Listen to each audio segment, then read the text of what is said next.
Welcome guys, welcome to my YouTube channel. आज हम पढ़ेंगे मीन्स ऑफ ट्रांसपोर्ट। ट्रांसपोर्ट का मतलब कोई भी सब्सटेंस एक जगह से दूसरी जगह हम कैसे ले जाते हैं। तो किस किस चीज़ की मदद से या किस तरीके से हम लोग एक सब्सटेंस को दूसरी जगह ले जाते हैं, उस तरीके को हम लोग बोलते हैं मीन्स ऑफ ट्रांसपोर्ट। यहाँ दो तरह का होता है, two types of means of transport. एक होता है एक्टिव ट्रांसपोर्ट और दूसरा होता है पैसिव ट्रांसपोर्ट। जो पैसिव ट्रांसपोर्ट होता है उसको फर्दर हम लोग 3 पार्ट्स में डिवाइड करते हैं, simple diffusion, osmosis and facilitated diffusion. तो गाइस आज हम लोग पढ़ेंगे सिंपल डिफ्यूज़न के बारे में। सिंपल डिफ्यूज़न क्या होता है? जब भी सब्सटेंस को हम लोग एक जगह से दूसरी जगह ले जाते हैं simply without any help of any membrane और एनी अदर प्रोटीन्स, उसको हम लोग सिंपल डिफ्यूज़न बोलते हैं। सब्सटेंसेस मूव, यहाँ पे सब्सटेंस मूव कर सकता है इधर से उधर, लेकिन ये सब्सटेंस जो है वो नेट मूवमेंट होना चाहिए इसका। तो net movement of the substances from regions of high concentration to regions of low concentration.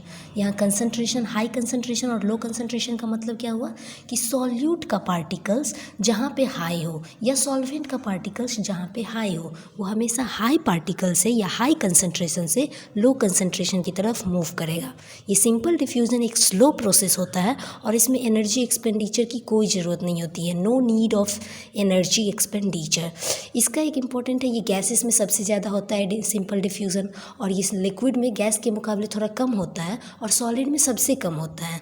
एक लाइन है एनसीईआरटी का, diffusion in solids rather than of solids is more likely।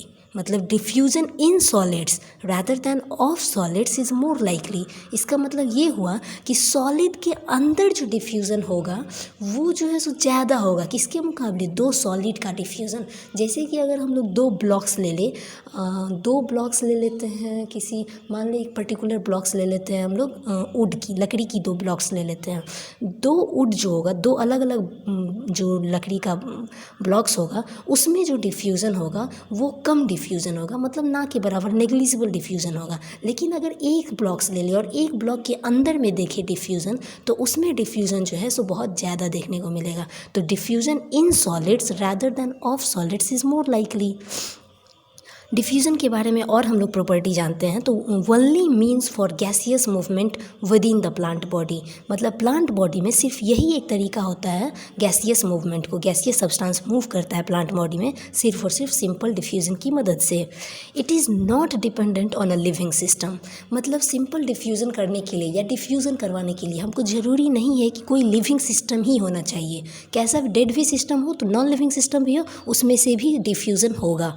It may be from one part of the cell to the other or from cell to cell or over short distances। जो भी short distances process, short distance में travel करना होता है, तब हम लोग diffusion process का इस्तेमाल करते हैं और मेनली सिंपल डिफ्यूज़न का यूज़ करते हैं शॉर्ट डिस्टेंस के लिए। ये एक सेल से दूसरे सेल के लिए ट्रांसफ़र हो सकता है, या नहीं तो एक सेल के ही अंदर एक पार्ट से दूसरे पार्ट में ट्रांसफ़र हो सकता है शॉर्ट डिस्टेंस के लिए।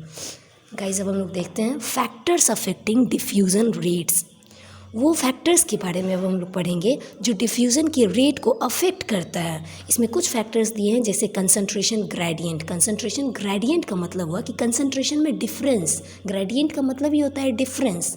तो जैसे हाई कंसंट्रेशन और लो कंसंट्रेशन, अगर कंसंट्रेशन चेंज हुआ, जैसे हाई अगर पहले लेफ्ट साइड था और लो अगर राइट साइड था, और अब अगर हाई राइट साइड चला गया और लो अगर लेफ्ट साइड चला गया, तो ये डिफरेंस क्रिएट हुआ। तो जैसे ही कंसंट्रेशन ग्रेडियंट में डिफरेंस आएगा, डिफ्यूज़न का रेट चेंज हो जाएगा। डिफ्यूज़न हमेशा हाई कंसंट्रेशन से लो कंसंट्रेशन की तरफ होता है। पर दूसरा इसका फैक्टर है permeability of the membrane. Membrane कितना परमिएबल है, मतलब किसी भी सब्सटेंस को मेम्ब्रेन कितना चाहता है कि उसके अंदर से मतलब इसको एंट्री करवा सके। तो मेम्ब्रेन जिसको एंट्री आसानी से करवा देता है वो सिंपल डिफ्यूज़न बहुत अच्छे से, या फिर वो डिफ्यूज़न का रेट वहाँ पे बहुत ज़्यादा होगा। तो बोल सकते हैं कि परमिएबिलिटी ऑफ द मेम्ब्रेन के डायरेक्टली प्रोपोर्शनल होता है डिफ्यूज़न का रेट। तीसरा है टेम्परेचर और प्रेशर। जैसे जैसे टेम्परेचर इंक्रीज़ करेंगे डिफ्यूज़न का रेट इंक्रीज़ होगा, प्रेशर इंक्रीज़ करेंगे डिफ्यूज़न का रेट इंक्रीज़ होगा। तो कह सकते हैं कि डिफ्यूज़न का रेट जो है वो डायरेक्टली प्रोपोर्शनल है किसके, टेम्परेचर के और प्रेशर के। अगर हम लोग लास्ट मतलब फोर्थ फैक्टर्स की बात करें तो देखते हैं यहाँ पे साइज़ और डेंसिटी आता है। साइज़ का मतलब हो गया जितना छोटा पार्टिकल उतना उसका डिफ्यूज़न रेट ज़्यादा, मतलब diffusion rate is inversely proportional to size of the substance.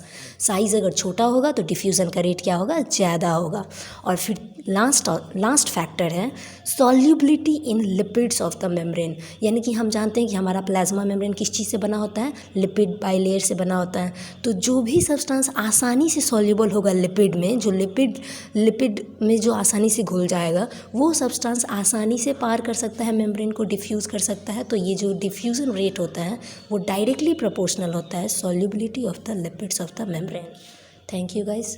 If you like, then please like, share, subscribe my channel. Thank you.